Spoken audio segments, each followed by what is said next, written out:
wa ala alihi wala haula wala quwata illa billah ma'badu. Alhamdulillah, segala puji bagi Allah Subhanahu wa taala yang telah berikan kita karunia kenikmatan, kesehatan. Dengan itu kita bisa berkumpul pada majelis yang insya Allah mulia ini pada malam hari ini. Kedua, salat berangkaikan salam semoga selalu tercurah dan limpahkan kepada junjungan Nabi besar Nabi Muhammad Shallallahu Alaihi Wasallam serta keluarganya, para sahabatnya dan kita selaku umatnya. Semoga senantiasa dalam kebaikan, bimbingannya dan semoga kita semua mendapatkan syafaat nanti di yaumil akhir. Amin Allahumma. Baik, bagaimana kabarnya Bapak Ibu semuanya? Semoga dalam keadaan baik, dalam keadaan sehat walafiat. Izin reminder semuanya bahwasanya kita kegiatan malam hari ini adalah kegiatan kajian fikih muamalah, insya Allah kita akan melanjutkan pembahasan sebelumnya. Pada dari itu Bapak Ibu semuanya kita niatkan, kita luaskan niat bahwasanya kita semata-mata malam hari ini mengikuti kajian ilmu hanya untuk menggapai ridha Allah Subhanahu wa taala. Di mana selama ini sehari ini kita sudah melakukan aktivitas dunia, maka kita investasikan sedikit waktu kita untuk akhirat kita. Baik, Bapak Ibu semuanya, siapkan penanya kemudian catatannya. Insyaallah kita akan menyimak pembahasan yang akan disampaikan oleh Ustaz Yusufin. Untuk dan tempat dan waktu dipersilakan Ustaz. Fadhal Ustaz. Syukran jazilan.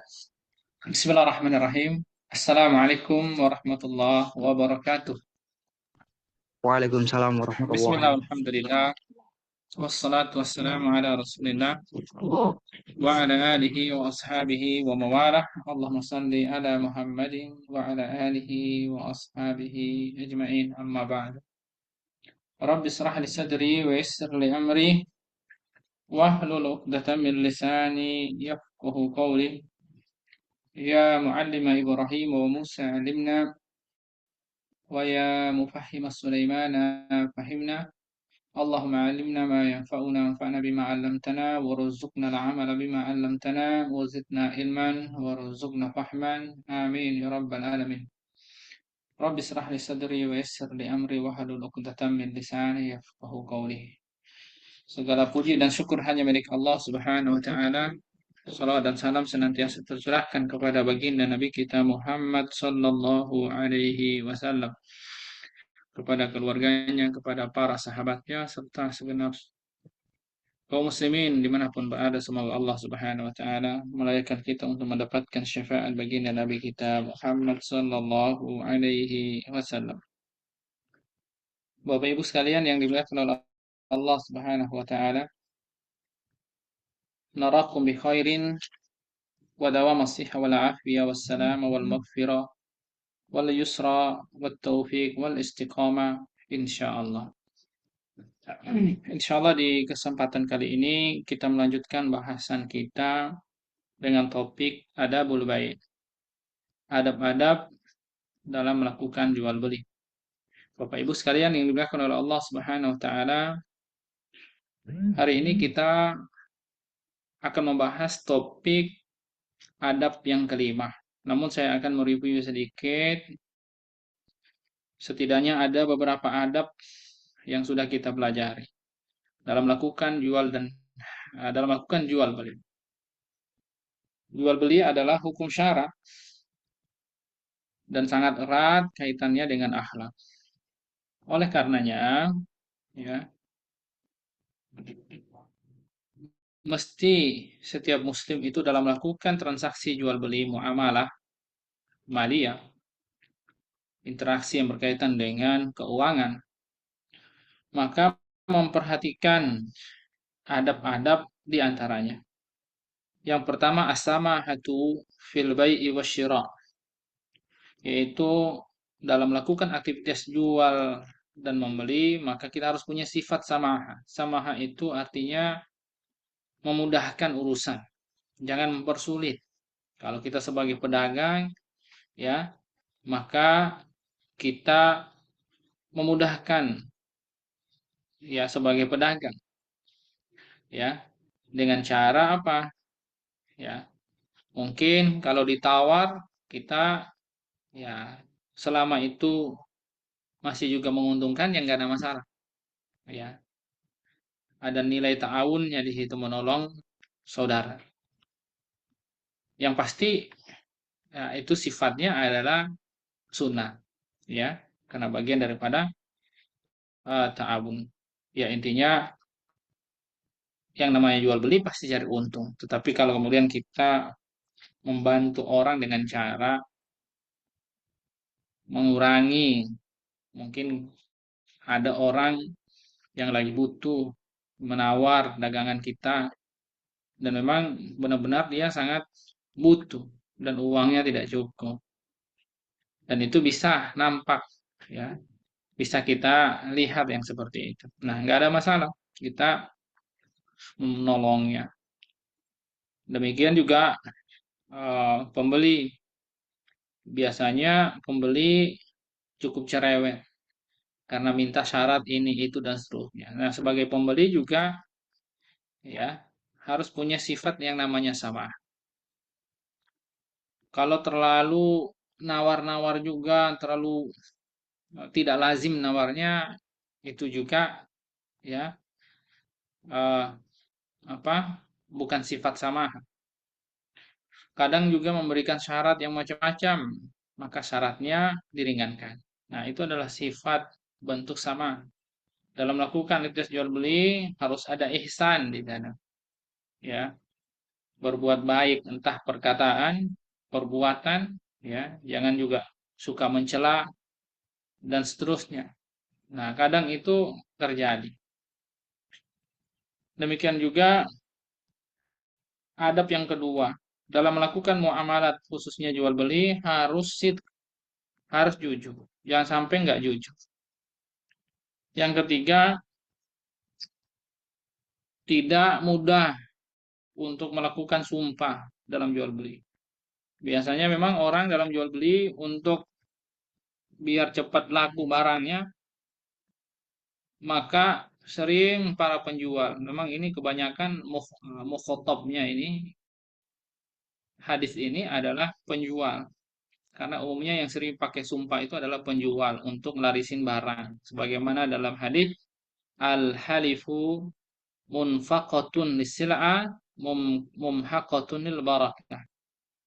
Bahwa sumpah itu cepat untuk menghabiskan barang, menjual barang, tetapi cepat pula untuk menghilangkan keberkahan, ya, dari jual beli. Makanya Nabi SAW melarang itu untuk melakukan banyak sumpah dalam jual beli. Ya, iyyakum wa kasratal halif. Fa innahu yunfiqu tsumma yamhaqu. Ya, karena memang eh, jangan sampai kalian banyak melakukan sumpah, karena sumpah itu betul cepat melariskan barang dagangan, tapi yamhaqu cepat pula untuk menghilangkan keberkahan. Adab yang keempat dalam melakukan jual beli adalah al-iktsar minas shadaqah. Memperbanyak sedekah. Karena kita tahu bahwa pasar atau aktivitas jual beli dan umum terjadi di pasar itu adalah tempat yang penuh dengan banyak sekali kecurangan. Mudah orang melakukan kecurangan. Melakukan ya yang namanya kemungkaran. Oleh karenanya disunahkan memperbanyak sedekah ya dalam melakukan jual beli, termasuk ya umumnya kalau sedang berada di pasar. Makanya Nabi SAW mengatakan, ya, khairul buq'atin fil ardi masajiduha wa syarruha aswaquha. Sebaik-baik tempat di muka bumi ini adalah masjidnya dan seburuk-buruk tempat adalah pasar-pasarnya. Au kama qala.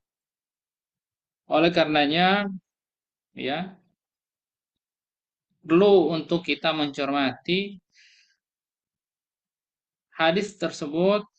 Kenapa mengatakan masjid adalah sebaik-baik tempat? Ya, karena kaitannya dengan ibadah yang dilakukan di masjid tersebut.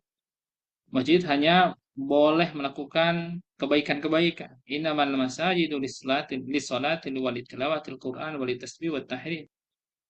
Masjid itu untuk sholat, untuk baca Quran, untuk tasbih, tahlil, memuji Allah dan seterusnya, termasuk menuntut ilmu.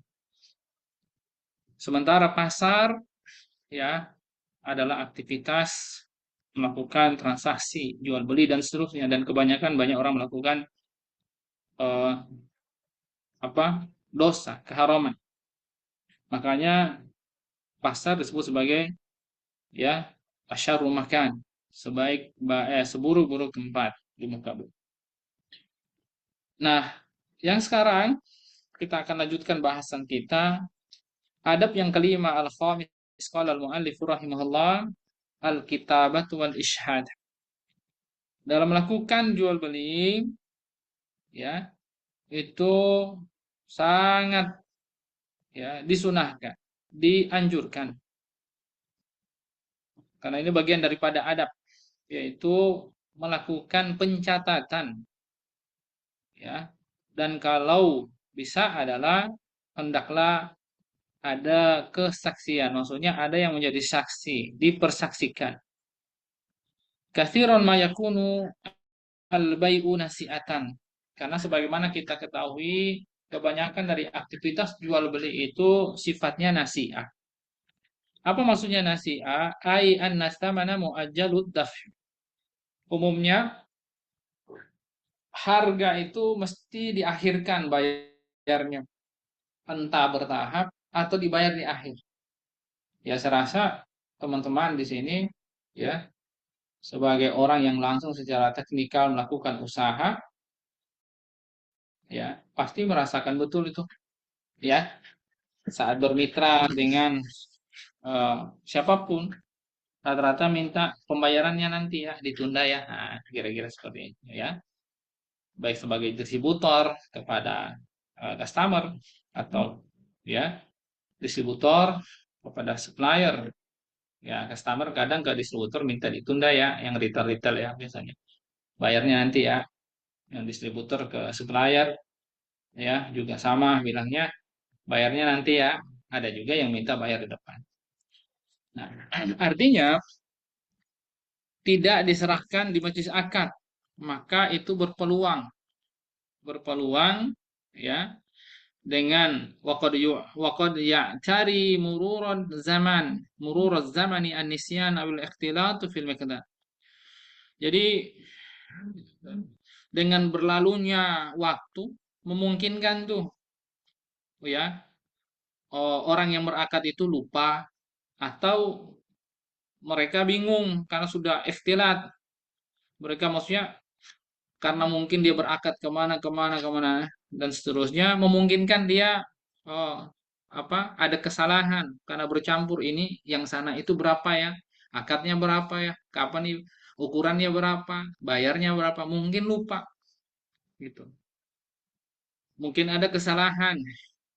Kalau diingat-ingat ya mungkin akan ada kesalahan, makanya dibutuhkan tuh yang namanya kitabah, ditulis, dicatat. Dimungkinkan disunahkan tuh ada yang namanya bersaksi sehingga kemudian kalau ini ada sengketa bisa merujuk pada kitabah tadi, catatan ya, catatan akad misalnya ya, lembar akadnya, atau misalnya ya bisa merujuk kepada saksi yang menyaksikan saat aktivitas jual beli itu terjadi. Nah, inilah yang kemudian ditunjukkan oleh Al-Qur'an ya, fa arsyadal Qur'anul karimu ila kitabatil aqdi. Al-Qur'an menunjukkan kepada kita untuk menulis itu akad ya, wa bayanu miqdari tsaman alladhi asbaha dayna fi dhimmatil mushtari, bahkan menjelaskan tentang ya kadar harga yang itu akan menjadi hutang misalnya yang tanggung oleh penjual, maaf, pembeli. Biasa kan karena yang umumnya adalah pembeli ya yang minta dihutangin gitu kan. Nah, itu tujuannya adalah liman ikhtilaf wal munaza'ati fil mustaqbal. Yaitu tujuannya adalah untuk mencegah kemungkinan ada perselisihan, mungkin ada cekcok, munaza'ah. Ya, yang ini bilang begini, yang ini bilang begitu, mungkin saja. Ya, si pedagang bilangnya begini, ya, oh harganya sekian, sementara si pembeli bilang, ya tadi kan sudah di korting misalnya, sudah diturunin, bisa saja gitu. Kalau ada catatan atau kalau ada saksi, ya mungkin ini bisa dicegah. Ya, faqala ta'ala ya ayyuhalladzina amanu idza tadayantum bidainin ila ajalin musamma faktubuh. Ya, wahai orang-orang beriman, kalau kalian melakukan hutangan dengan suatu hutang untuk waktu tempo tertentu, ya, musamma di situ, waktu tertentu, maka dicatatlah, ya, dicatatlah waktunya berapa nominan. Fasaral ishhadu mustahabban, ya, maka maka ishhad kalau di sini sebenarnya adalah al-kitabah itu mustahab, ya, menjadi sunnah hukum. Demikian juga al-ishhad, ya. Wa yustahabbul ishhadu 'alal bai'i wa 'ala tawsiqid dain. Juga disunahkan mempersaksikan saat melakukan jual beli, ya, dan juga wa 'ala tawsiqid dain, ya, dengan pencatatan hutang. Liqaulihi ta'ala ba'da kitabatid dain, itu sebagaimana firman Allah Subhanahu wa taala setelah perintah untuk menuliskan mencatatkan hutang tadi. Wastashhidu syahidaini mir rijalikum. Jadi Bapak Ibu, kalau dalam akad jual beli, ya, kesaksiannya itu cukup 2 orang. Ya, aktivitas itu bisa beda-beda, tapi secara umum yang namanya muamalah, ya, minimal 2 orang. Kalau mau ngasih saksi ya jangan 1 orang, karena kalau 1 orang itu riskan. Ya, jadi wastashhidu syahidaini mir rijalikum.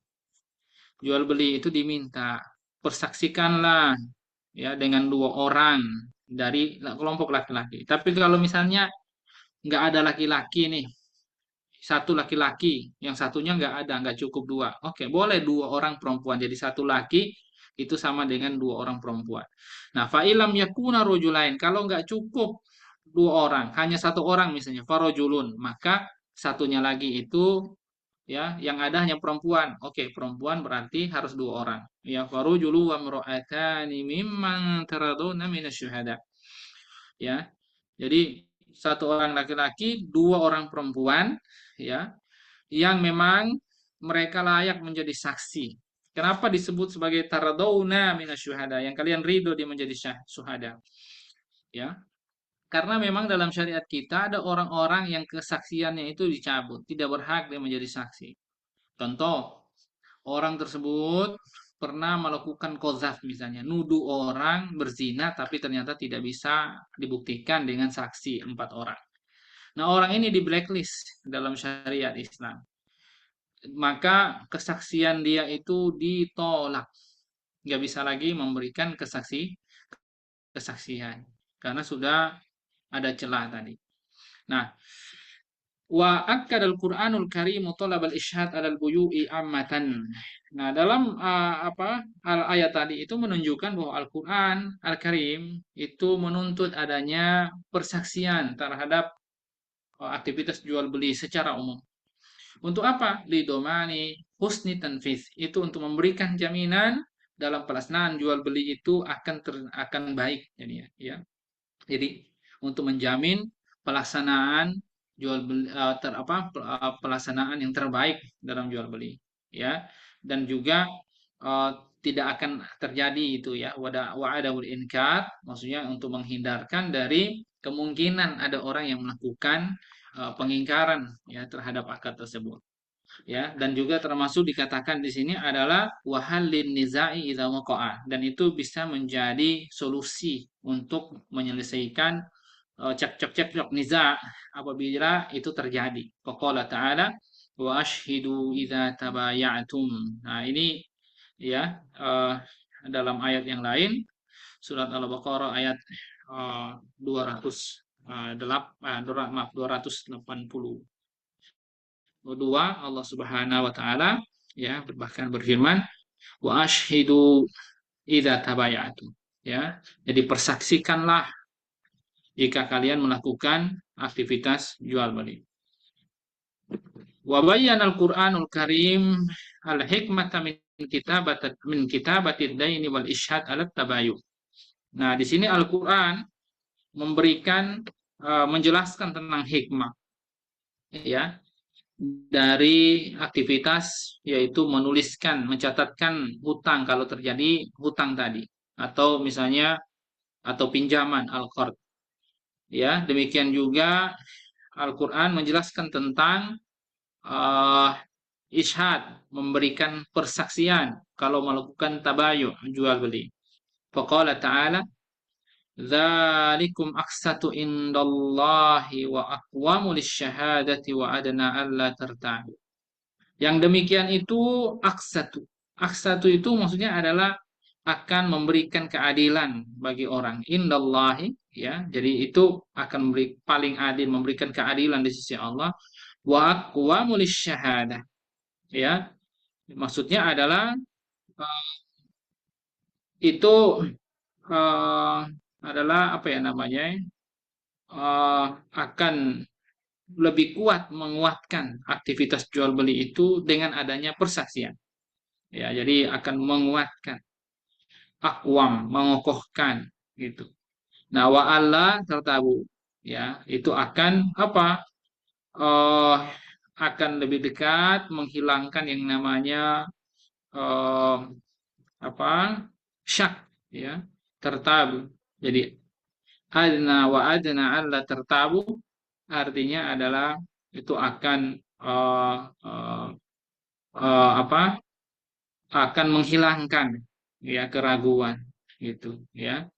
Jadi kalau nggak ada kesaksian, kalau nggak ada pencatatan, ya itu mungkin akan tertabu orang, akan syak ya, akan berada pada keraguan terhadap akad itu. Dulu dia mungkin dia lupa, dulu saya ngomong apa sih sama dia, janjiin apa sih, syaratnya apa. Nah, kalau ada catatan ya itu akan hilang tuh keraguan-keraguan itu, makanya Allah katakan wa adna alla tertab, ya.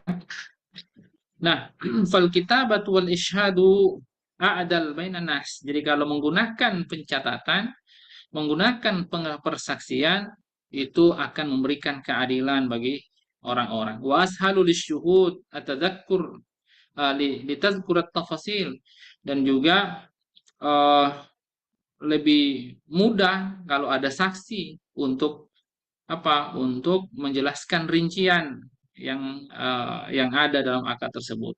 Wa aba'ada lahum, dan akan menjauhkan bagi mereka walil muta'amilina anisyakki warriba fil hukum.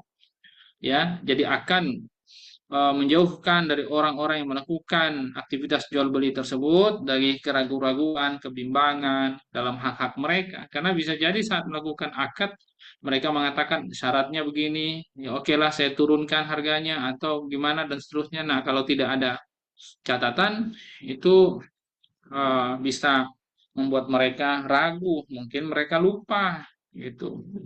Wal ittihamu fit taghyiri wat tabdilil haq, ya. Dan juga termasuk mungkin saja eh, akan ada namanya tuduhan-tuduhan dalam hal orang menuduh, oh fulan merubah akad ya atau mengganti hak akadnya ya mengenai hak-hak, hak si penjual atau hak si pembeli. Bisa saja ada ittiham seperti itu terjadi. Bisa saja yang melakukan ittiham tuduhan itu adalah penjual atau yang melakukan ittiham tuduhan yang seperti itu adalah pembeli, bisa saja ya. Kalau nggak ada catatan itu susah untuk diverifikasi perkataan siapa yang benar. Nah, cuma kan ini sudah kita bahas ya. Kalau misalnya ada uh, uh, hal yang seperti itu, perkataan siapa yang dipegang, ya. Nah, mimma yuaddi ila fuqdani siqati fit tijar. Yang ini akan mengantarkan kepada hilangnya kepercayaan ya kepada jual beli, aktivitas jual beli yang terjadi. Wa ada mutadayun bainan nas, ya, termasuk menghilangkan eh, apa tadayun, ya, aktivitas hutang berhutang di antara orang-orang, fayaqauna fil masyaqqa wal haraj. Nah, kalau misalnya karena itu menjadi sulit sehingga orang enggan melakukan hutang menghutang, ya, padahal memang hutang menghutang ini banyak banget terjadi dalam aktivitas muamalah kita, ya. Nah, kalau itu hilang misalnya orang sudah enggan menghutangi, ya, menghutangi atau minta menghutangi karena eh, hilang kepercayaan tadi, nah orang akan susah itu berada pada masyarakat dan juga haraj. Walidzalika qala ta'ifatun biwujubil isyhad awil kitabati 'alal bai'. Oleh karenanya para ulama memang ada berbeda pendapat. Ada yang mengatakan bahwa kitabatud dain dan juga wal isyhad fil bai' atau alat tabayu itu dikatakan wajib. Ada sebagian kelompok para fuqaha yang mengatakan bahwa menuliskan hutang itu hukumnya wajib katanya. Ya, termasuk juga isyhad hukumnya wajib. Ya, bahkan dikatakan wa anna dzalika fardun lazimun yu'sa bitarkihi. Itu dikatakan bahkan itu adalah merupakan fardu yang harus, kewajiban yang harus. Bermaksiat kalau misalnya dalam jual beli ditinggalkan tuh. Ya, walaupun sebenarnya warrajih ya kata muallif Syekh Wahb Az-Zuhaili rahimahullah, warrajih annahu mustahabun, bahwa ya yang benar sebenarnya sih hanya sunnah aja, disunahkan. Li'anna Nabiy sallallahu alaihi wasallam ba'a washtara wa lam yanqul isyhadu wa lam yunqal isyhadu fi dzalik wa kadzalika sahabatu fi zamanihi wa ba'dahu. Ya, alasannya atau dalilnya adalah karena Nabi Shallallahu Alaihi Wasallam, demikian juga para sahabat, mereka melakukan jual beli, ya, Nabi khususnya ya melakukan jual dan membeli, dan tidak ada di sana riwayat yang menukil yang menukil bahwa itu ada kesaksian dalam jual beli yang dilakukan Nabi, demikian juga para sahabat gitu. Nah, itu adab yang kelima. Adab yang keenam, irjahul mikyal wal mizan. Dalam melakukan jual beli, Bapak Ibu sekalian, sebentar ya.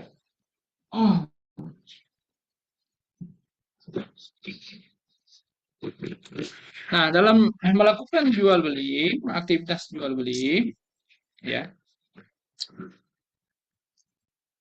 hendaknya khususnya pedagang. Demikian juga sebenarnya si termasuk si pembeli, tetapi umumnya adalah penjual. Mereka gunakanlah timbangan yang paling benar, ya, jangan sampai nipu-nipu. Nanti kalau nipu-nipu timbangannya sudah di apa tuh namanya, ya, sudah di oprek-oprek kalau ya, sudah di eh, ya apa ya, dioprek lah ya, untuk biar tidak arjah timbangannya, biar tidak benar gitu, ya, sehingga harusnya 1 kilo, ya, karena setelah dioprek tadi maka orang itu nimbang yang aslinya hanya 800 gram misalnya atau 900 gram, sudah tertulis itu sudah sekilo, ya, jadi seakan lebih berat gitu, ya, padahal itu namanya mengurangi timbangan. Nah, ini bahaya. Wailul lil mutaffifin alladzina idza qalu 'alan nasi yastawfun wa idza kaluhum aw wazanuhum yukhsirun, ya, jadi celaka, neraka wail bagi mereka orang-orang yang curang dalam timbangan. Nah, itu bisa curang itu kalau nggak arjah gitu. Makanya di sini, ya, adab dalam melakukan aktivitas jual beli itu adalah irjahul mikyal wal mizan. Ya, khususnya para pedagang nih. Ya, karena memang mereka yang paling banyak melakukan hal itu. Ya, dalam hal melakukan eh, mengukur barang dengan mikyal atau mizan, entah kilogram atau literan, ya, harus mengukur, menimbang, ya, barang yang mau dijual itu harus benar-benar gunakan timbangan yang benar, ya, yang akurat gitu. Jangan sudah dioprek-oprek. Jadi yustahabu irjahul mikyal indal kai wal mizan indal wazan. Ya. Jadi sangat disunahkan. Bahkan sebenarnya wajib ini. Ya, tapi maksudnya sunnahnya itu kita menyiapkan timbangan yang terbaik. Kalau kita harus pakai mikyal, ya, mikyal itu dia pakai ukuran kilogram, ya, itu ukuran apa namanya itu kalau di kita, ya, itu kail. Kalau kita harus pakai ukuran massa ya kayak liter, berarti kita pakai mizan, ya, harus cari yang irja, yang paling akurat, maksudnya yang paling benar, alatnya itu jangan sampai rusak, ya, karena itu adalah bentuk samaha yang sudah kita bahas adab pertama, ya, li'annahu samahatun wa khair. Jadi itu adalah bentuk samaha, ya, dan kebaikan dalam melakukan aktivitas jual beli baik dari si pedagang maupun si pembeli. Allah Subhanahu wa taala berfirman, qala ta'ala, "Wa ma taf'alu min khairin fa innallaha fa innallaha bihi alim." Jadi apapun yang kalian lakukan berupa kebaikan. Jadi kebaikan apapun yang kalian lakukan, Allah itu pasti tahu, Maha tahu. Jangan pikir Allah nggak tahu. Allah tahu. Bahkan Allah itu wamallahu bighafilin amma ta'malun. Allah itu tidak pernah lalai, tidak pernah melewatkan terhadap apa yang kalian kerjakan. Oleh karenanya, Bapak Ibu sekalian, ya, kalau kita sebagai pedagang, kita harus bersikap baik. Dalam mengukur, menimbang, kita harus gunakan timbangan yang paling benar. Ini akan dimintai pertanggungjawaban di sisi Allah Subhanahu wa taala. Dan yang paling penting adalah yang paling penting adalah itu akan dihisap oleh Allah, itu yang paling penting. Mungkin kalau sama manusia kita bisa tipu, orang akan percaya kita. Walaupun mungkin juga orang itu tahu kita ngakalin. Ya, ada aja orang yang teliti. Tapi kemudian dia agak ngomong, sehingga mungkin nggak ada terjadi apa-apa. Tapi harusnya kita yang kita takutin itu bukan manusia, bukan hilang kepercayaan manusia pada kita. Mungkin ya rugi orang nggak mau datang aja pada kita. Ya, secara bisnis itu merugikan. Tetapi yang paling kita khawatirkan itu adalah yang tidak pernah luput dan pasti benar timbangan itu timbangannya Allah Subhanahu wa taala. Ini yang harusnya kita waspadai, ya Bapak Ibu sekalian. Oleh karenanya ini persoalan jual beli ini bukan hanya persoalan muamalah kita dengan manusia ya, tapi ini adalah bentuk muamalah kita dengan Allah Subhanahu wa taala setelah kita meyakini bahwa Allah itu sebagai Tuhan kita Al-Khaliq wal Mudabbir dan yang pengatur. Allah itu benar-benar muraqib, benar-benar mengawasi setiap hamba-hambanya, perbuatan hamba-hambanya. Sebagai pekerja, sebagai pedagang, kita harus jujur, harus aman, harus berbuat baik.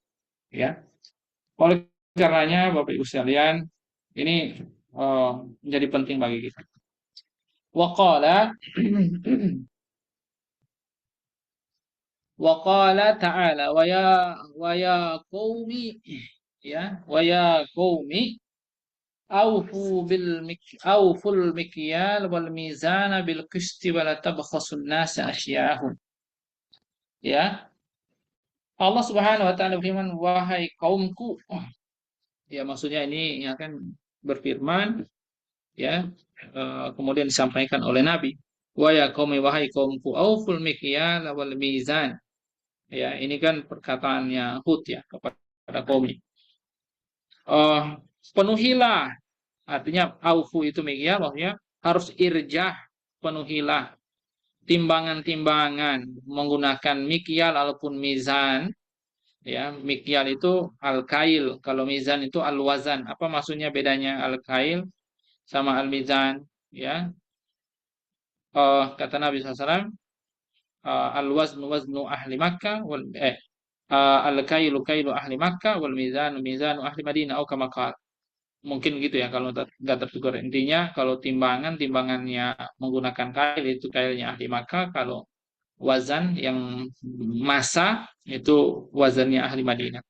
Ya, intinya auful mikyal wal mizan. Kalau harus menimbangnya pakai kail mizan itu harus benar-benar penuhi. Jangan ada kecurangan. Bil qisti, harus secara benar, secara adil. Wala tabkhasun nasa, jangan kamu kurangi itu. Ya, asya'ahum, maksudnya hak-hak orang-orang itu. Ya, maksudnya wala tabkhasu wala tanqusu. Jangan kurangi apa yang menjadi hak orang. Gitu. Wa qala ta'ala wailul lil mutaffifin. Dan ini sudah saya sebutkan tadi. Kecelakaan bagi orang-orang yang mengurangi timbangan. Wa rawa Jabir radhiyallahu anhu Jabir radhiyallahu anhu berkata, "Ishtara minni Rasulullah sallallahu alaihi wasallam ba'iran fawazana li wa arjaha." Jadi Nabi sallallahu alaihi wasallam itu membeli dariku katanya seekor onta, ba'ir, ya dia ukur tuh untuk dan benar-benar dia mengukurnya dengan yang terbaik. Kadang kan kita itu mengukur sesuatu ya kayak orang jual beli ya, jual beli beras misalnya. Kadang kan kalau literan tuh biasanya ya di atas literan itu kan pakai bambu ya biasanya untuk ngukurin lurus. Kadang itu ada yang bambunya bengkok ya, jadi dalam gitu. Ya tengahnya tengahnya eh, apa ke dalam gitu ya sehingga tidak arjah gitu ya ya eh, kalau kita mau lurus ya karena khawatir mungkin ada kekurangan ya kita lurusin aja gitu atau kita agak tinggiin aja dikit ya tapi nggak harus juga sih intinya selama kita nggak curang ya nggak ada masalah sih. Nah, wa an Suwaid bin Qais qala jalabtu ana wa makhramatul abdiyu ya burran min hajar. Jadi Suwaid bin Qais ini berkata saya dan Makhrama ini ya al-Abadi ya ya itu mendapati bur itu gandum ya dari Bani Hajar Hajar. Faja'ana Nabi sallallahu alaihi wasallam fasamanna bisarawil wa indi ya wa indi wazan yazinu bil ajr. Faqala Nabi sallallahu alaihi wasallam lil wazan zin wa arjih. Jadi dalam hadis Nabi sallallahu alaihi wasallam ini ya. Jadi kata Suwaid bin Qais ini, saya dan Makhrama ini ya mendapati gandum dari Hajar, Bani Hajar maksudnya. Nabi mendatangi kami, lalu kemudian menawar, ya kami menawar, maaf. Faja'ana Nabi SAW puasa mana, ya dan melakukan penawaran kepada kami dengan apa, ya dengan celana sarawil sirwal celana wa indi wazan ya yazinu bil ajar dan aku punya tukang timbangan katanya yang menimbang ya yang menimbang dengan upah diupah gitu artinya dia punya pegawai yang diupah untuk tukang nimbang kemudian saat menimbang itu Nabi bilang sama dia Waqala Nabi lil wazan tadi zin wa arjih timbanglah dan ya wa arjih maksudnya lakukanlah timbangan dengan benar. Intinya seperti itu. Nah, Bapak Ibu sekalian, yang terakhir adab yang ketujuh ya dalam melakukan jual beli itu adalah ta'allum ahkam tijarah. Orang yang melakukan jual beli, ya intinya kan siapa saja ya, kita semua kan pasti melakukan jual beli ini. Maka harus mempelajari hukum-hukum seputar perdagangan, apalagi kalau dia sebagai pedagang. Jadi sebenarnya ini adalah kewajiban yang harus kita pelajari, bukan hanya penjual pedagang ya.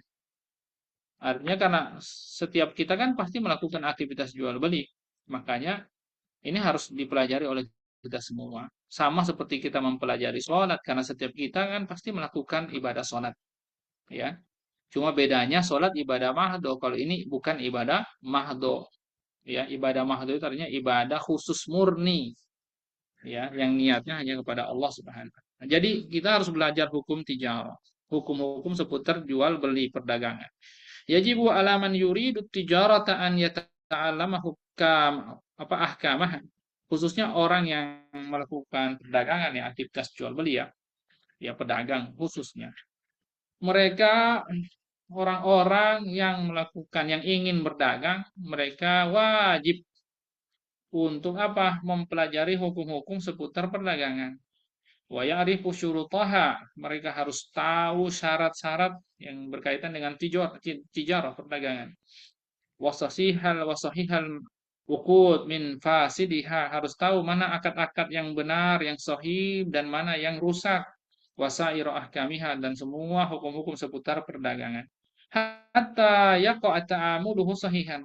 Tujuannya adalah supaya aktivitas muamalahnya ya itu benar, wa yakunu kasabuhu halalan wa mubarakan, dan supaya aktivitas ya cari nafkahnya, kasbul mal itu yaitu hasilnya adalah halal dan mendapat keberkahan dari Allah Subhanahu wa taala.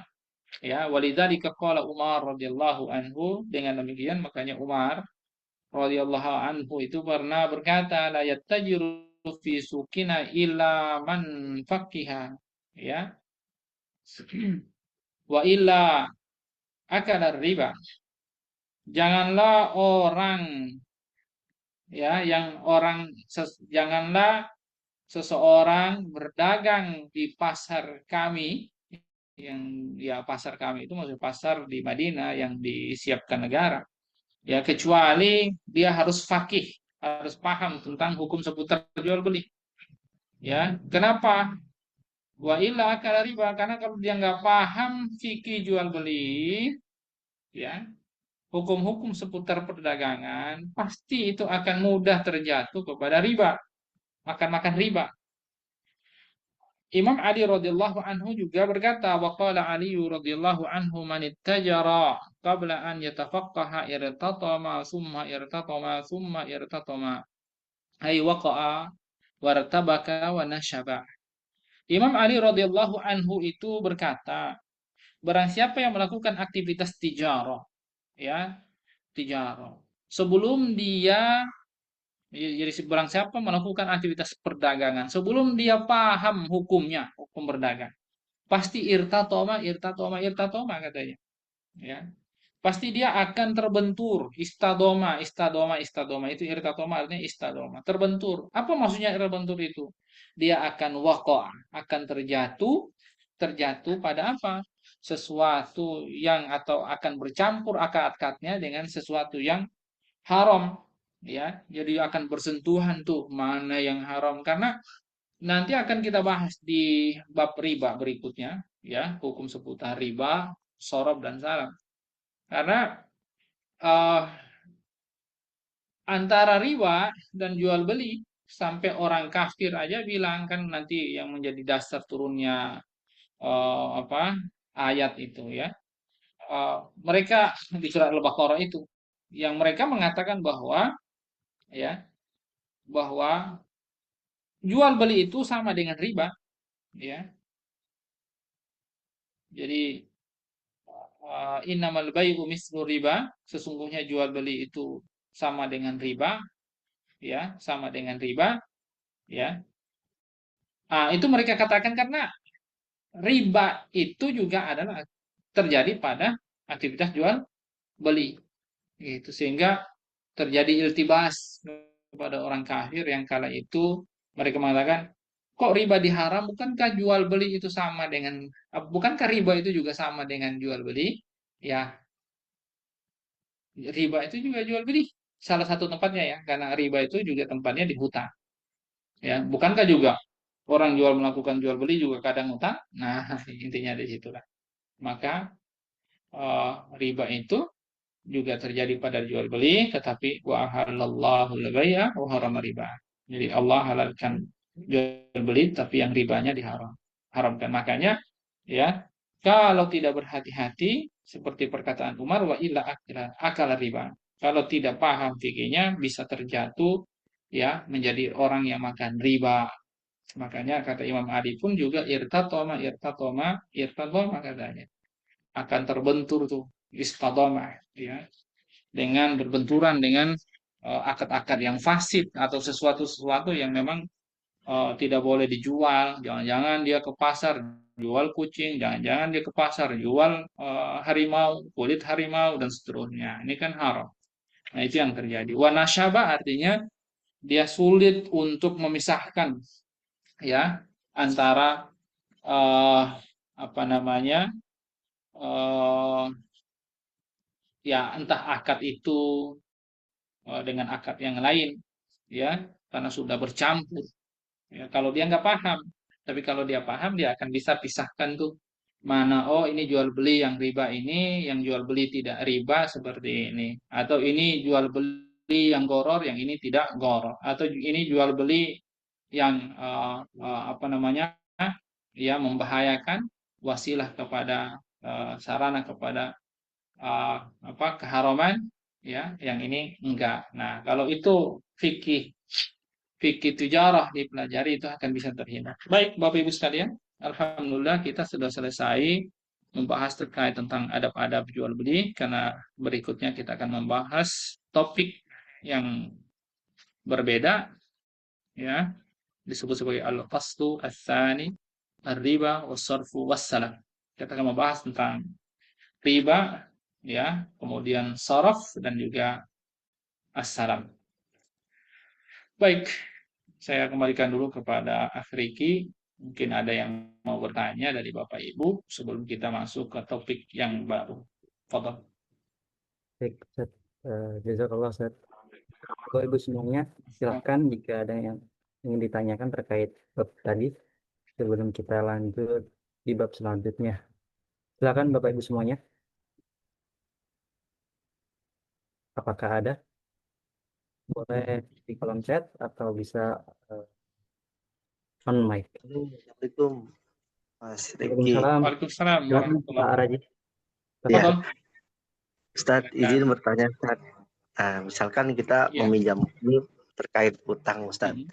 Nah, misalkan kita meminjamkan uang kita kepada suami istri Ustadz. Nah, terus suami istrinya ini misalkan bercerai Ustadz. Nah, kita itu menagihnya ke suaminya atau ke istrinya Ustadz? Apa Ustadz? Menjamin ke suami dan istri. Iya Nah, Ustadz. ini menarik juga, menarik ini, menarik. Nah, ini juga ya, Bapak Ibu sekalian, teman-teman semuanya. Kalau kita minjamin seseorang, ya, kita harus pastikan siapa yang mau bertanggung jawab, gitu. Suaminya atau istrinya, gitu. Kalau eh, misalnya keduanya mau bertanggung jawab juga nggak apa-apa, tapi harus pastikan gitu loh. Sehingga kalau misalnya nanti terjadi perceraian, ya, kalau misalnya di awal sudah dipastikan mereka dua-duanya bertanggung jawab, maka bisa ditagih separuh-separuh.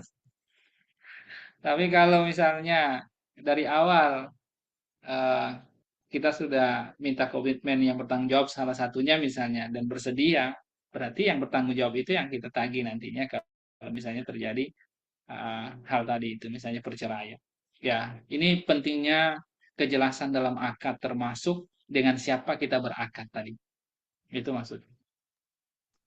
Siap, baik Ustadz. Terima kasih Ustadz Afwan. Ya, puas. Insya Allah.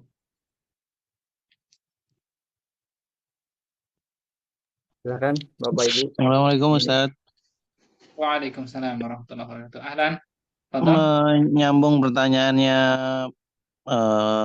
Bang Raji Ustaz. Jikalau kemarin tuh ada video ya berkenaan dengan hutang. Jadi seorang ini menagih hutang, ternyata yang terhutangi sudah meninggal dunia. Kemudian dia datang ke keluarganya, ke istri dan anaknya, ternyata anak dan istrinya tidak bersedia menanggung hutangnya karena mengklaim bahwasanya yang hutang bukannya mereka tapi ayahnya gitu kan. Ya. Nah, sebagai yang memberikan hutang, apakah baiknya ya memang mengikhlaskan aja atau tetap menagih haknya, Ustaz? Baik. Menarik juga nih pertanyaan dari Pak Iwan.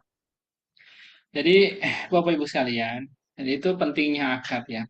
Dan akad itu akan memberikan konsekuensi ya apabila terjadi apa-apa. Maka dalam hal hutang ya, dalam hal hutang, maka hutang itu adalah kewajiban dari orang yang berhutang. Gitu. Jadi kalau misalnya terjadi apa-apa, maka beliau yang paling bertanggung jawab untuk yang termasuk adalah melakukan pembayaran. Tetapi kalau misalnya beliau ternyata wafat, katakanlah wafat.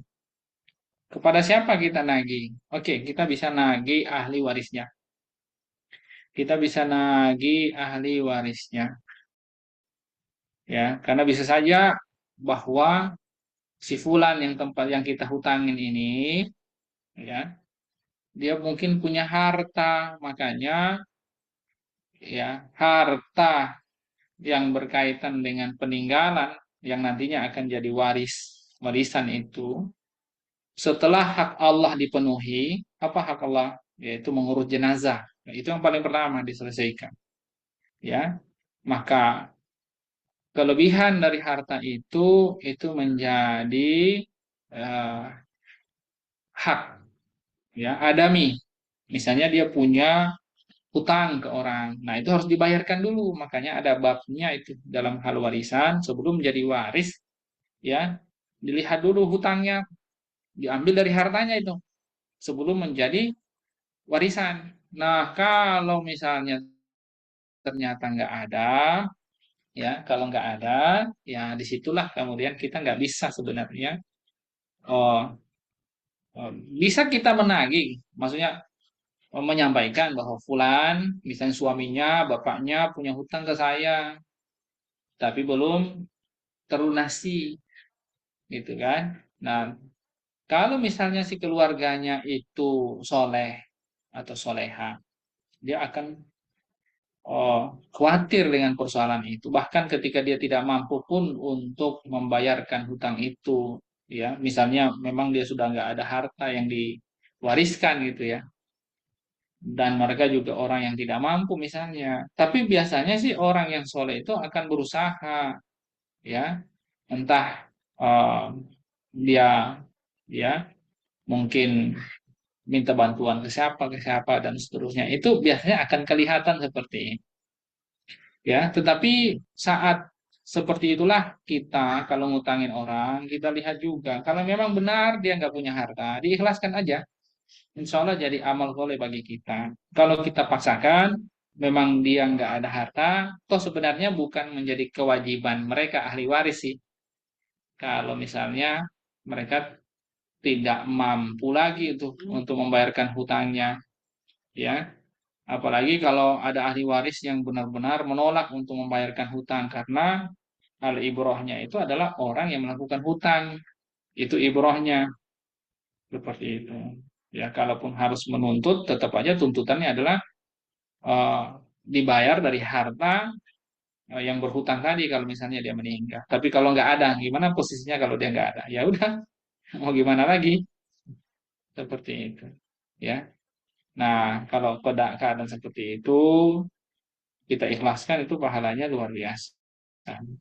Baik, kira-kira seperti itu. Dan ingat ya, bab hutang itu sebenarnya babnya ta'awun, tolong menolong. Tolong menolong. Jadi ketika kita ngutangin orang itu harusnya kita sudah pahami betul itu. Ya, makna ngutangin orang itu maksudnya nolong orang. Nah, kan gitu. Ya, kemungkinan-kemungkinan itu sangat besar. Misalnya kemungkinan uang dikembalikan tertunda atau kemungkinan uangnya nggak dikembalikan, ya bisa saja dengan kondisi tertentu. Itu sudah menjadi hal yang harus kita pikirkan. Wallahu a'lam bishawab. Baik, terima kasih Ustadz. Afwan.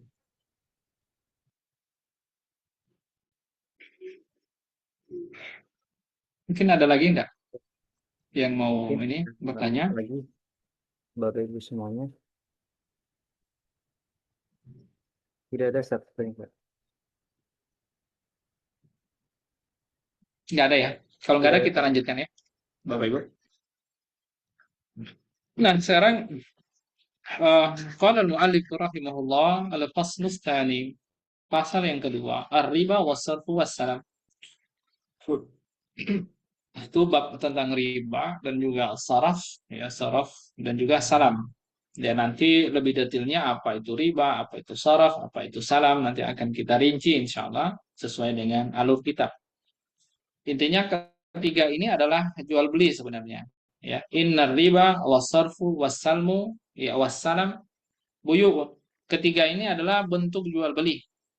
Lakin laha ahkamun khassatun wa mustaqillatun. Akan tetapi ya setiap dari apa namanya itu? Nah, apa tadi yang jatuh ya? Nah, setiap dari riba ataupun sorof ataupun apa salam ya itu merupakan jual beli gitu ya. Dia punya hukumnya khusus dan juga masing-masing punya hukumnya tersendiri. Walidzalika infaradat bid-dirasati wa nu'arridu kullan minha fi mabhas. Oleh karenanya kata mu'alif ya maka kita akan membahasnya satu-satu ya. Jadi akan kita tampilkan dalam bentuk subtopik-subtopik tersendiri.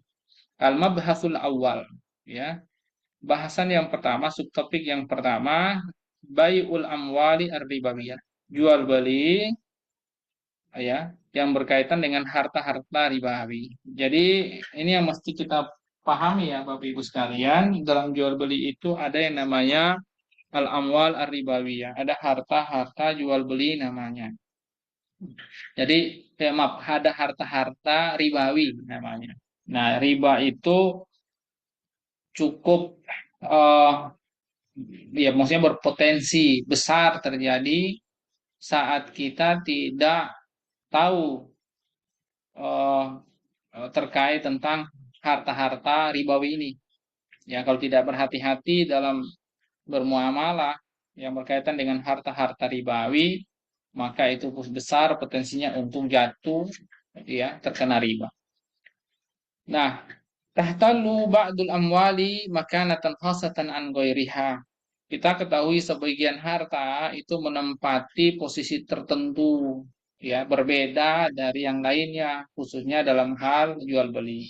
Imma bisa babit tabiatiha ya bisa saja karena sebab tabiat harta tersebut atau bisa bibi ahamiyatiha wa hajat nasi ilaiha atau karena sebab pentingnya harta tersebut karena memang ada hajat orang-orang di sana lebih besar wa kasratit ta'amul fiha atau mungkin sebabnya karena itu banyak sekali eh, dimuamalahkan oleh orang-orang ya. Nah, inilah yang kemudian disebut sebagai wahya al-musammatu bil amwal ar-ribawiyah. Maka harta-harta yang seperti itu disebut sebagai al-amwal ar-ribawiyah. Ya, harta-harta ribawi. Jadi harta-harta ribawi itu sebenarnya ya karena ilatnya itu karena dia sangat penting menjadi hajatnya orang di sana. Banyak orang eh, lakukan ta'amul, muamalahkan. Banyak orang muamalahin apa namanya? Banyak orang transaksikan di sana. Ya, itu menjadi hajatnya orang, ya. Makanya dia eh, karena itu menjadi kebutuhannya orang, ya, maka perputarannya cepat, maka punya potensi untuk eh, dicurangi kalau misalnya tidak ada aturan di situ, ya. Kalau tidak diatur, orang akan mudah melakukan kecurangan. Salah satunya monopoli misalnya. Ya, saya contohkan beginilah. Semua kita paham ya, yang namanya hukum supply dan demand ya, hukum pasar itu. Dimana kalau barang banyak, permintaan sedikit, ya harga pasti murah. Ya, kalau permintaan tinggi, barang sedikit, ya itu pasti harganya mahal. Orang akan rebutan kan begitu. Nah, sementara eh, pengkondisian seperti itu bisa saja dikondisikan tidak alami terjadi. Misalnya produk barang itu banyak sebenarnya, ya, tetapi karena eh, adanya monopoli, kartel, bisa saja barang itu ya ditimbun, dikuasai oleh orang-orang tertentu, dilepas di pasar, ya, sedikit misalnya disimpan dulu untuk menunggu harga tinggi lalu kemudian dilepas. Ya, ini akan terjadi Apalagi kalau misalnya itu adalah harta-harta yang berkaitan dengan hajat orang, ya. Bahan pokok misalnya. Nah, dulu di Madinah itu kan gandum, kurma, zabib, ya, tamar, zabib itu kan luar biasa. Termasuk emas perak karena itu uang, mata uang itu, gitu. Alat tukar. Itu pasti orang sangat butuh banget tuh, itu ya. Oleh karenanya al-amwal ar-ribawiyah itu ya telah ditetapkan oleh syariat dengan seperangkat aturan yang agar kita itu berhati-hati dalam melakukan aktivitas jual beli saat melakukan transaksi barang-barang ribawi tersebut, ya. Karena orang kalau tidak berhati-hati akan terjatuh kepada riba. Nah, ini landasan pemikirannya tuh, ya. Walidzalika khassaha syar'u bi ahkamin khassatin fi bai'iha. Maka syariat kita itu memperlakukan secara khusus, menetapkan hukum-hukum khusus dalam menjual belikan barang-barang ribawi ini. Ditaharruz minal wuqu'i fi riba, supaya terhindar ya dari jatuh kepada riba. Itu hukum-hukum itu ya untuk mencegah orang itu jatuh terhadap riba tadi.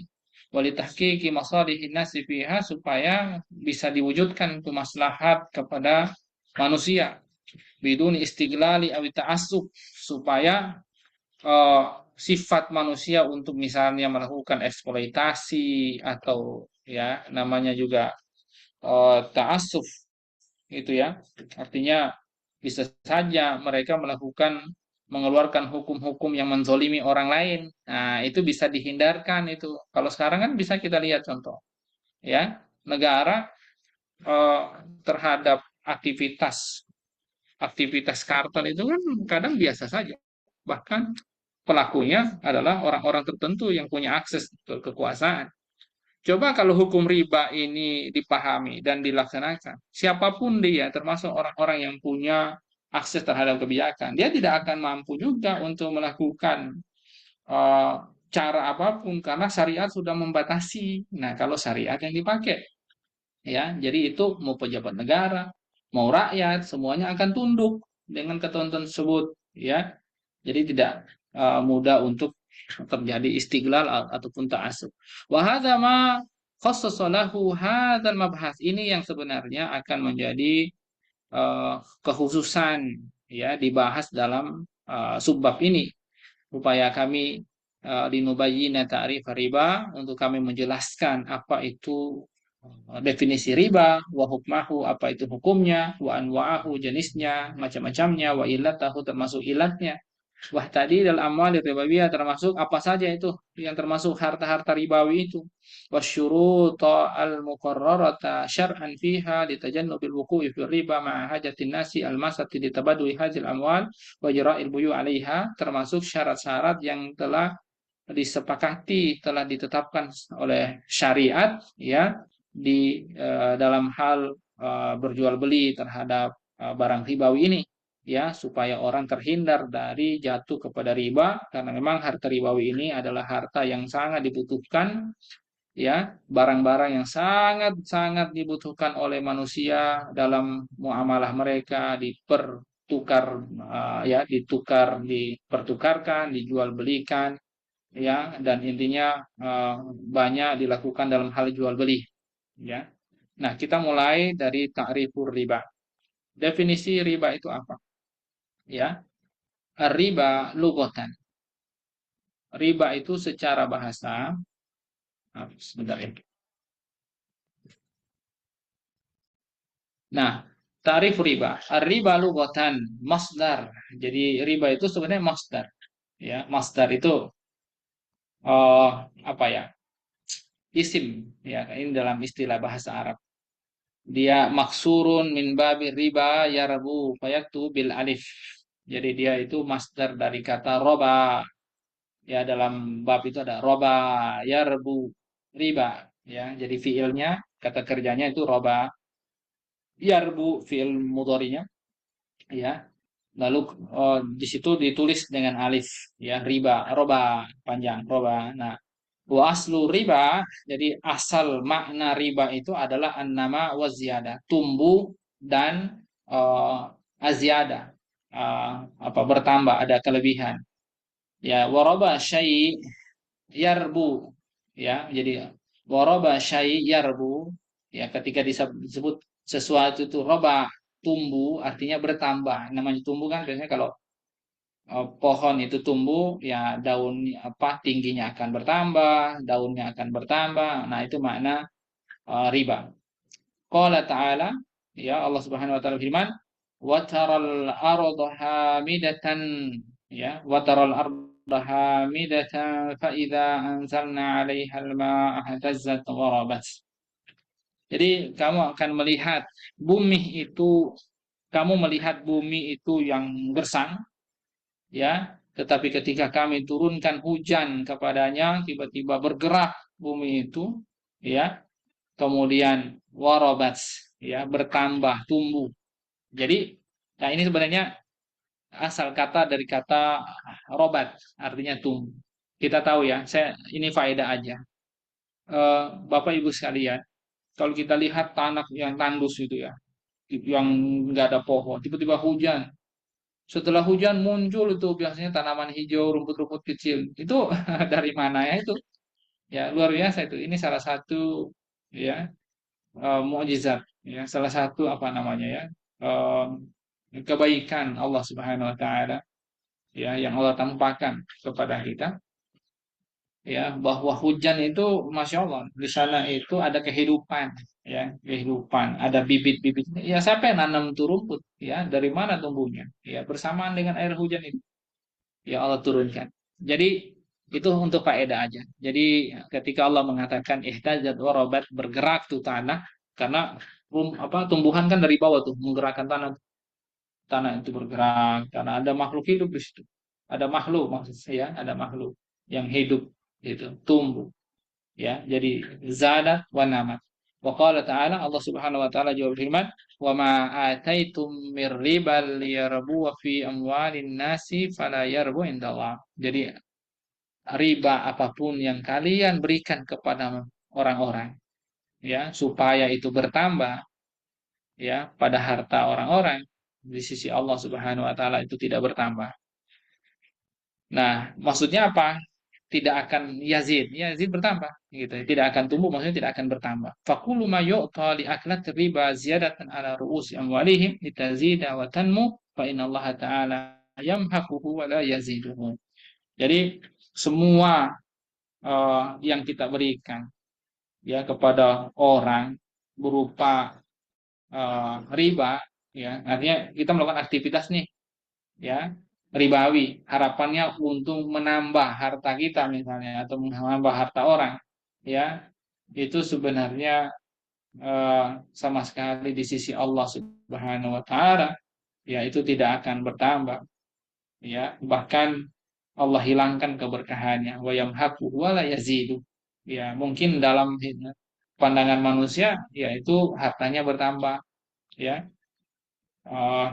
Katakanlah orang-orang yang ngasih pinjaman bunga sekian, bunga harian mungkin, bunga mingguan, mungkin bunga bulanan, mungkin bunga tahunan. Nah, itu contohnya itu riba, ya.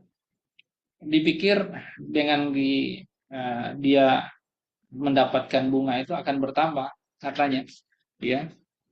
Padahal sebenarnya tidak akan menambah apa-apa, ya. Tidak menambah apa-apa, bahkan keberkahannya hilang.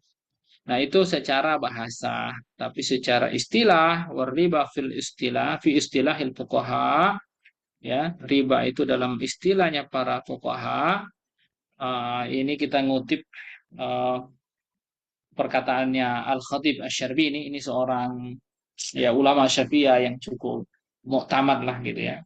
Dia mendefinisikan, ya, rahimahullah taala, kepala dia mengatakan bahwa riba itu akdun ala iwadin maksus, akad, ya, untuk apa? Ya, akad atas iwad maksus, ya, iwad itu apa ya? Iwad itu ganti rugi lah, itu namanya iwad gitu ya. Iwad tertentu, tapi ada penjelasannya apa yang dimaksud. Iwad maksus itu ya sebenarnya adalah al-amur ribawiyah, yang dimaksud itu Iwad berarti barang-barang tertentu ghairu ma'lumit tamasul fi mi'yari syar'i halatal aqdi, yaitu tamasul, ya sudah dipahami eh, kesamaannya, sama barangnya, ya dalam timbangan syar'i saat akad. Au ma'at ta'khirin fil badalain au ahadihima, atau mungkin ya karena adanya penundaan saat melakukan pertukaran tadi, jual beli tadi kan harus menyerahkan di majelis akad, tapi ada yang menunda, ya. Nah, saat itulah terjadi riba. Nanti akan dirinci apa yang dimaksud daripada definisi tersebut, ya. Fal arad, ya. Fal iwadul maksus itu maksudnya adalah al-amwar ribawiyah. Orang melakukan akad atas barang ribawi. Wa ghairu ma'lumit tamasul, ya, tidak diketahui ini semisal atau tidak, seukuran atau tidak, ya. Bi an yakuna ahadul iwadaini zaidan, bisa jadi ya bisa satu lebih banyak. Contoh nih, sama-sama satu ukuran 1 kilo, tapi yang satu liter. Nah itu sudah beda itu ukurannya. Atau oke lah, sama-sama 1 liter atau sama-sama 1 kilo, satu basah, satu kering. Nah itu juga beda itu. Makanya kalau jual kurma, contoh, ini kan salah satu al-amwar ribawiyah itu kurma ya, contoh kurma. 1 kilo kurma basah dijual dengan 1 kilo kurma kering, itu bisa pasti riba, itu nggak boleh, ya. 1 kilo rutop dan 1 kilo tamar itu nggak bisa. Rutop itu kurma basah ya, ya. Oh, tamar itu kurma kering, itu nggak bisa, itu pasti riba gitu. Nah, atau misalnya 1 kilo sukari dijual, kan sukari katakanlah kurmanya mahal, murah ya, misalnya 100.000 3 kilo. Eh, Ajwa mungkin 150.000 atau bahkan 200.000 sekilo. Ya, sama. Kita pasti tahu lah kurma ajwa mahal. Lalu yang punya kurma ajwa bilang, ya udahlah, saya kan punya kurma ajwa mahal. Saya mau tukar nih, sekilo ya, dengan 3 kilo kurma sukari misalnya, atau 2,5 kilo misalnya sukari misalnya, atau 3 kilo lah, ya. Itu riba, gitu. Ya, jadi itu terjadi riba. Kalau salah satunya yang dipertukarkan itu ahadul iwadain itu zaidan, lebih terhadap yang lain, ya, alal iwadil ahad. Au majhulut tasawi mahu. Kalau majhulut tasawi, ya, bahwa ukurannya sama itu majhul, seperti ya kayak misalnya eh, dalam yang kalau nggak pakai timbangan ya, orang jualnya mungkin pakai setangkai, ya pakai tangkai itu setangkai. Nah itu majhul, itu tasawi, ya. Samanya itu majhul pasti, ya. Ukurannya itu bisa dilakukan sama, ya. Wa mi'yaru syar'i huwal kail fil makilat. Ya, maka ukuran yang ditetapkan syariat kalau kita menggunakan kail, timbangan yang pakai apa tuh? Ah, timbangan kalau ada yang kail itu yang dua sayapnya ya. Ada ini mau ditimbang, di sini ada pengukurnya gitu kan. Kalau 1 kilo, ya, bebannya 1 kilo, ini timbangan 1 kilo, itu namanya kail. Ya, apa sih namanya ya kalau kail itu ya? Kalau di kita itu intinya kilogram. Apa sih namanya? Neraca mungkin. Pokoknya kilogram itu loh. Ya, kalau kalau liter itu kan massa yang diukur. Kalau kail itu apa sih? Nah, saya lupa namanya itu.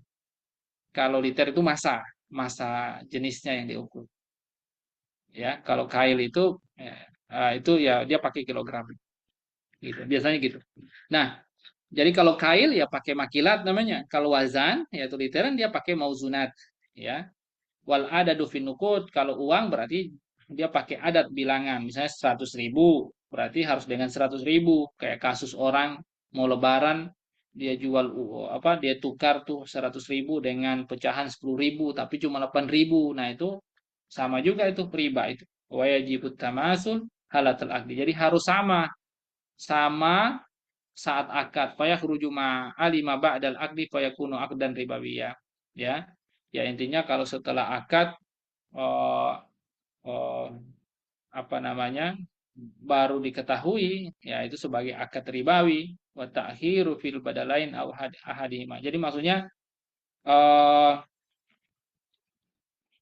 supaya apa itu akan termasuk ribawi ya kalau misalnya ternyata dia tidak tamasil ya tidak sama dipertukarkan ya dibarterkan, dijual belikan, atau kemudian ada penundaan penyerahan salah satunya atau keduanya di majelis akad. Makanya wa ta'khiru fil badalain au ahadima ay ta'khirul qabdi fil majelis. Artinya ada keterlambatan penyerahan di majelis akad, misalnya ketika mau beli kurma ya atau misalnya salah satunya mau dibelikan tuh ya dipertukarkan maka itu harus keduanya menyerahkan uangnya menyerahkan kurmanya atau kalau mau ditukarkan kurma dengan kurma harus keduanya ya keduanya itu menyerahkannya di majelis akad. Nggak boleh bilang nanti besok ya atau sebentar ya saya kirimkan ke rumahnya. Nah itu nggak boleh harus diterima di majelis akad supaya nggak riba. Jadi takhirul qabdi fil majlis au bistiratil ajal fil akdi. Atau misalnya dia mensyaratkan, ya udah saya mau tukar kurma ini atau mau beli kurma itu tapi uangnya besok ya. Nah, gitu. Nah, itu sama. Itu bisa kena riba seperti itu. Itu penjelasan daripada definisi oleh Imam Al-Khatib Asy-Syarbini tadi. Tapi nanti lebih lengkapnya akan saya jelaskan berdasarkan dalil-dalil terkait riba. Mungkin ini yang bisa saya sampaikan di kesempatan ini. Sebelum kita tutup, kalau ada mau bertanya ya dipersilakan saya kembalikan kepada Ahli Ardiansah. Fadhol. Baik, syukran jazilan Ustaz. Ya. Silakan Bapak Ibu semuanya jika ada yang ingin ditanyakan terkait materi tadi yang disampaikan oleh Ustaz Yusuf. Silakan Bapak Ibu semuanya bisa ditulis di kolom chat atau bisa on mic. Fadhol. Apakah ada? Sebenarnya tidak ada, Ustaz. Baik, ditutup aja Baik, langsung. Insya Allah terima kita kasih ketemu pekan depan. Bapak Ibu semuanya. Izin Ustaz, Oh, Riko Ustaz. Ya, silakan Pak Riko. Fadhol. Eh, Boleh, Fadhol. izin Ustaz, mau tanya Ustaz. Ya. Kalau terkait ini Ustaz ya, apa hukumnya Ustaz ya? Jual beli Ustaz ya, secara online. Dari pihak pertama menyediakan barang ya Ustaz ya. Lalu kami mempromosikan melalui digital video Ustaz ya untuk mempromosikan ke masyarakat itu Ustaz.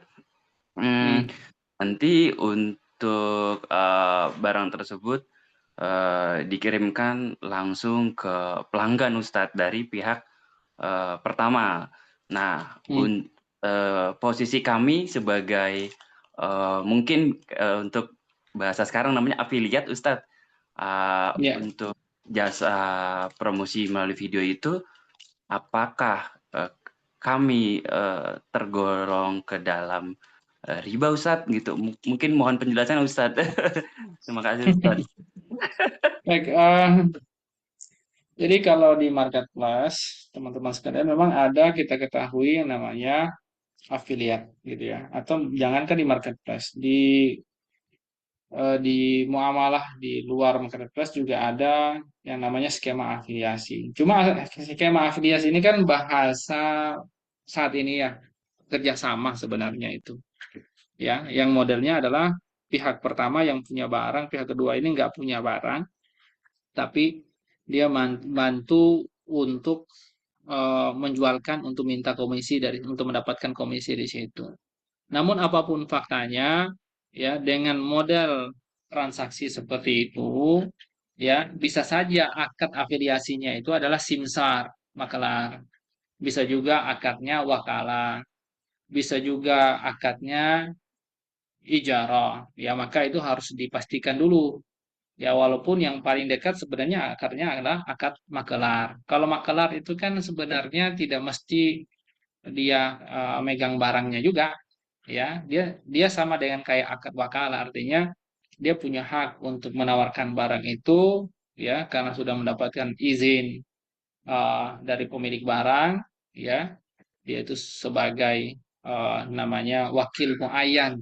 Misalnya kalau dia simsar muayyan misalnya untuk si penjual, dia menjadikan pembeli, ya mungkin saja dia menawarkan barang itu lalu menghubungkan antara calon pembeli, ya, dengan siapa? Dengan oh, orang yang punya barang tadi, atau dia sendiri yang melakukan transaksi, ya, kepada customer tadi, tapi dikirimkan barangnya itu oleh yang punya barang, itu masih memungkinkan dan tidak menyalahi syariat, gitu kan? Kalau akadnya simsar, akadnya dia punya hak untuk melakukan jual beli karena sudah diwakalakan seperti itu, ya, sesuai dengan akadnya, ya, hak-hak itu kan diberikan, gitu kan? Misalnya untuk melakukan penawaran, melakukan jual beli, ya, dan seterusnya. Nah, itu insya Allah tidak ada masalah. Nah, eh, yang akan menjadi persoalan itu adalah kalau model marketplace itu melakukan jual beli untuk barang-barang ribawiyah. Yang ini ya pertanyaannya, apakah jatuh riba, gitu kan? Riba itu akan jatuh dan harus berhati-hati saat atau manakala kita melakukan jual beli. Jangankan kita sebagai simsar nih, sebagai wakalah. Kita yang punya barang, kita melakukan jual beli nih di marketplace, ya, terutama melakukan jual beli barang-barang ribawi tadi, itu pasti kan tidak bisa diserahkan di majelis akad itu, ya, tidak bisa diserahkan di majelis akad. Maka sebaiknya kita hindari, ya, harus dihindari gitu.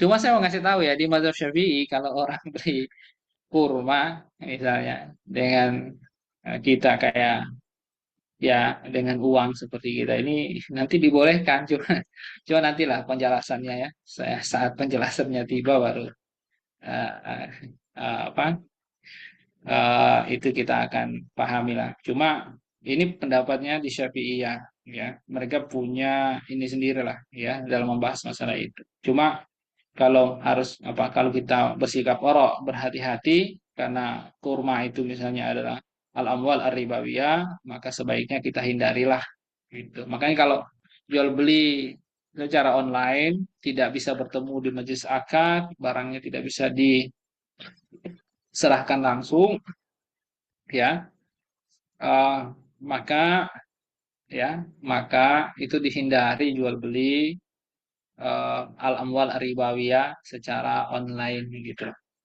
Gitu. Kecuali kalau misalnya kasusnya itu, ya, bisa diserahkan langsung, ibarat kayak kita beli makanan, ya. Kalau beli makanan itu selama akun kita aktif, penjualnya aktif, dan kita masih terhubung tuh. Biasanya kalau di marketplace, marketplace itu kan kita bisa tahu ya kondisi posisi barangnya di mananya. Selama kita masih terhubung tuh penjual pembeli, tidak, akunnya tidak dimatiin, ya, para fuqaha mengatakan itu sebenarnya kita masih di majelis itu, belum keluar dari majelis akad, sehingga mereka mengatakan itu boleh. Seperti itu. Wallahu a'lam bishawab. Seperti itu. Insyaallah Pak Riko terjawab ya. Apa tuh Afwan Ustaz? Ustadz. Ya, silakan Pak Eh, Syif. ya sedikit bertanya lagi Ustadz, melanjutkan apa Ya, yang Pak Riko tadi tanyakan terkait ya, dengan eh, fee atau kompensasi terhadap samsara ya Ustadz ya. Apakah ya. diperkenankan dalam bentuk persentase dari nilai jual atau nilai tertentu yang fix gitu di awal atau yang disepakati, atau boleh kedua-duanya Ustadz? Karena ini kadang-kadang banyak yang bertanya-tanya juga terkait dengan Baik, ini. Ya, terima kasih Ustadz. baik. Menarik nih. Ya, sama-sama. Tadi pertanyaan menarik dari Pak Syaiful. Simsar itu sebenarnya, ya, sangat fleksibel. Dia bisa bentuknya ujroh, upah, ya, upah. Bisa juga bentuknya nisbah mi'awiyah, presentasi. Misalnya presentasi dari eh, apa namanya? Presentasi dari apa yang dia jual ya. Misalnya contoh nih, keuntungan 50-50 atas keuntungan barang segini. Dijelaskan misalnya HPP-nya segini. Ya, ini modalnya segini, ya kelebihannya adalah keuntungannya misalnya nanti kita 50-50 di situ. Itu boleh ya. Atau misalnya kita mengatakan eh, nanti ya kamu nanti kalau terjual ya bayarnya ke sini eh, segini ke saya. Terserah kamu jual berapapun harganya ya itu adalah milik kamu misalnya. Itu juga masih memungkinkan hal itu. Intinya lebih fleksibel seperti itu. Ya kalau simsari itu kan sebenarnya akadnya atas manfaat ya. Jadi dia dibayar atas manfaat yang diberikan dan kapan itu manfaat dihitung sebagai apa dia berhak atas upah ya itu saat dia berhasil misalnya itu dikatakan berhasil kalau dia berhasil mendatangkan keuntungan per barang berarti yang dia dapatkan upahnya atas keuntungan satu barang itu kalau dia berhasil dua barang berarti atas dua barang itu maka memungkinkan dia pakai nisbah mi'awiyah pakai persentasi sangat memungkinkan jadi bahkan ya pakai nisbah mi'awiyah seperti itu sangat mungkin itu termasuk eh, upah ya itu juga eh, tidak masalah misalnya upah ya coba nanti mirip-mirip ijarah cuma maksudnya harus dipahami juga upahnya itu bukan upah yang misalnya ya upahnya atas eh, ya seperti gaji bukan tapi dia kita bilang apa ya kayak mirip-mirip itu ya jualah ya sebenarnya bentuknya sih ada dua tadi itu ya misalnya 10% dari keuntungan atau misalnya ya keuntungannya adalah upahnya adalah eh, apa namanya itu kita sebut kau kamu bayar segini ya kalau kamu jual lebih ya itu adalah upahnya segitu. Nah, intinya itu sangat mungkin seperti itu. Wallahu a'lam bishawab. Kalau masih kurang boleh diperjelas lagi nggak pertanyaannya Pak Asyikun? Misalnya Sudah cukup, yang pertama tadi kurang gitu. ya, sudah Bisa cukup jelas, jelas ya? Ustaz. Iya, sudah cukup. Oh Artinya ya, ada fleksibilitas di situ. Tadi ada dua pilihan ya. Oke, ya bisa. baik. Cuma harus Terima kasih. diingat ya bahwa dia akarnya atas manfaat. Itu Iya, simsar. iya. Dia memberikan manfaat atau tidak. Karena ya kayak gitulah simsar. Ya, artinya kalau dia tidak menjual kan kita tidak juga memberikan kompensasi gitu, Ustaz ya. Iya, betul, Iya, betul. oke. Dia hanya dikasih kompensasi atas apa yang eh, menjadi manfaat yang dia berikan sesuai dengan akad. Artinya misalnya manfaatnya adalah menjual, maka besar kecilnya upah ataupun bagi persentase yang dia terima adalah tergantung keberhasilan dia sesuai akad tadi. Yang diakadkan itu adalah manfaat yang dia berikan. Misalnya manfaatnya apa? Menjual, gitu kan. Iya, Ketika tidak berhasil menjual, dia tidak punya hak untuk menagih apa kompensasi tadi atau upah tadi. siap. Seperti Jelas, itu. Ustaz. Terima kasih banyak. Iya, Ya, kalau yang mirip ujroh, mirip gaji itu misalnya, ya udah, nanti kamu jual harga barang ini segini ya. Setiap satu barang kamu dapat misalnya 10.000. Nah, itu kan mirip mirip upah itu, upahnya per barang seperti itu. Bisa seperti itu. Allah alam bishawab. Baik, coba Baik, terjawab. cukup kali ya. Baik, Bapak Ibu semuanya, Nah, ya. kita Oh ya, cukup. saya sebentar lagi, sebentar. Sebentar, Riki. Kalau yang presentasi itu kan biasanya nih pedagang bilang, ini pokoknya kamu dapat 10% dari setiap barang, ya. Modalnya segini, entah kamu jual berapapun lah intinya. Nanti ya, kamu dapat 10% atau 50%. Nah, berarti itu kan pedagang itu bisa apa maaf, simsar itu bisa jadi dia menjual dengan harga yang lebih tinggi atau lebih murah sehingga tidak ter apa tidak terpatok ya berapa berapa nominalnya, tapi pakai persentasinya jelas. Misalnya dia 10%, 20%, atau 50%. Nah, kalau yang terpatok nominalnya itu misalnya, ya udah kamu jadi simsar, harga eh, apa namanya barang ini satuannya itu modalnya segini, terserah kamu jual, ya eh, intinya kamu jual segini, keuntungannya kamu dapat segini misalnya. Maksudnya upahnya kamu segini per satu barang. Nah, itu kan mirip-mirip ujroh ya, mirip-mirip Mirip-mirip ujung. eh, apa gaji, bukan nisbah gitu ya. Seperti itu. Ya intinya fleksibel sih, fleksibel. Iya. Allahu a'lam. Bisa ya? Ya, potong. Ricky. Baik, terima Ditutup kasih Ustaz. karena sudah 2:16. Baik, terima kasih Pak Teguh dan Bapak Ibu semuanya juga tadi bertanya, dan terima kasih juga Ustaz Yusufin atas pemaparannya. Baik, Bapak Ibu semuanya, kita di penghujung acara untuk menutup kajian pada malam ini. Mari kita sejenak Bapak Ibu semuanya, Allah berkahi kehidupannya dan semoga Allah jaga keluarga kita, kerabat kita dengan penjagaan terbaik Allah Subhanahu wa Ta'ala. Baik, untuk menutup kajian pada malam hari ini bisa baca hamdalah, istighfar dan doa kafaratul majelis. Astagfirullahaladzim. Alhamdulillah. Alamin. Astagfirullah. Subhanakallahumma wa bihamdika asyhadu an la Alhamdulillah. ilaha illa anta Subhanallah wa astaghfiruka wa atubu barakatuh. ilaik. Asyhadu an la ilaha illa anta astaghfiruka wa atubu ilaik. Assalamualaikum warahmatullahi wabarakatuh. Terima kasih Bapak Ibu sekalian. Sampai ketemu kembali.